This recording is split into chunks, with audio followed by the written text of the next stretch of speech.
BNP chairperson ও 3 বারের সাবেক প্রধানমন্ত্রী বেগম খালেদা জিয়া আর নেই। মঙ্গলবার সকাল 6টায় তিনি ইন্তেকাল করেন। ইন্না লিল্লাহি ওয়া ইন্না ইলাইহি রাজিউন। বিএনপি মিডিয়া সেলের তথ্য অনুযায়ী ফজরের নামাজের পর তিনি শেষ নিঃশ্বাস ত্যাগ করেন। গত 23 নভেম্বর থেকে রাজধানীর এভারকেয়ার হাসপাতালে আইসিইউতে চিকিৎসাধীন ছিলেন। দীর্ঘদিন ধরেই তার শারীরিক অবস্থা ছিল গুরুতর। 1946 সালের 15 আগস্ট দিনাজপুরে জন্ম নেওয়া খালেদা জিয়া ছিলেন বাংলাদেশের প্রথম নারী প্রধানমন্ত্রী।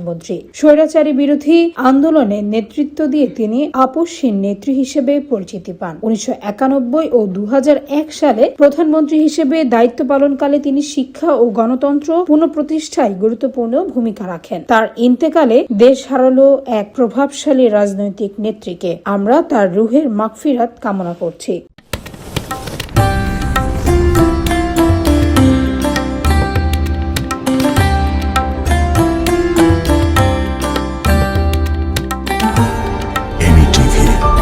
স্বাধীন বাংলার স্বাধীন কণ্ঠ।